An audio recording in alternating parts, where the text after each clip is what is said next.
Hello everyone.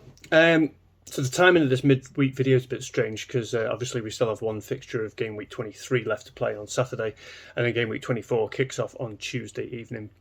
But I feel like I haven't done one of these for a while, so let's go for it. I thought I might start the video with a bit of a mid-season review now that things are starting to calm down.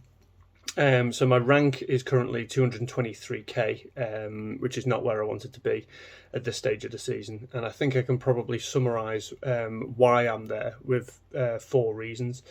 So number one, I've still got all my chips. So while this bodes well for the future, it has definitely had an adverse effect on my rank. Had I have known we were getting a second free hit, I would have used one in game week 18 when I only had 6 players playing due to all of the COVID postponements. I worked out, because I enjoy torturing myself, that I would have been up by about 50 points had I played my free hit then. And 50 points more now would have me in a top 60k, which is quite a jump from where I am now. So obviously regretting that decision. Number 2, I've got most of the big 50-50 calls wrong this season. When teams start to look very similar, it's the 50-50 calls that can really make a difference. So I haven't really got any of them right this season. So, for example, I brought in Foden instead of Bernardo Silva in game week 15.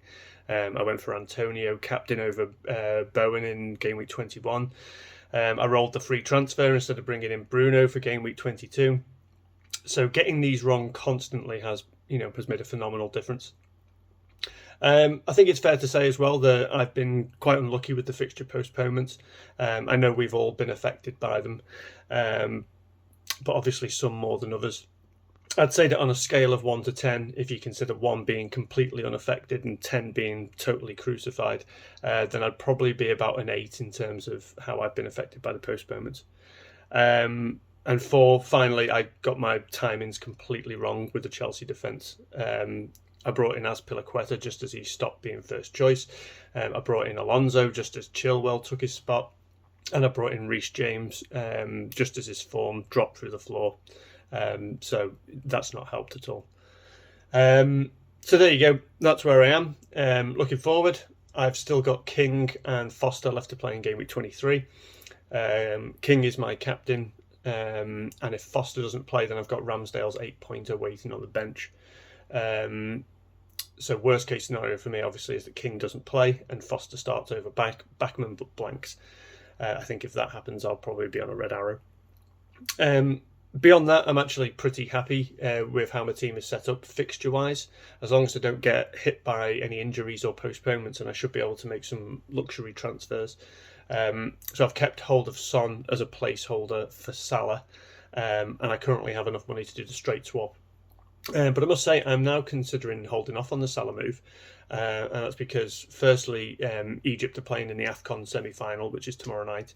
Now, I think Cameroon are probably favourites to win that, but if they don't, then the final is this Sunday, and Liverpool are due to play on Thursday. So it's not the smallest gap, but in either case, it does raise question marks. And even if you don't have any concerns about Salah's fitness, then the match is against Leicester, so it's not the best fixture for Liverpool anyway. Second, Son is apparently now back in full training and is in contention for the Spurs FA Cup game against Brighton on Saturday. So that'll be interesting to see. I am tempted to keep hold of Son for game week 24 because they play Southampton at home. And then with United doubling in game week 25, I'm tempted to move Son to either Bruno or Rashford just to take advantage of the double game week before moving whichever one of them I go for back to Salah in game week 26, which will be in time for Liverpool's home game against Norwich, which you'd be mad not to own Salah for.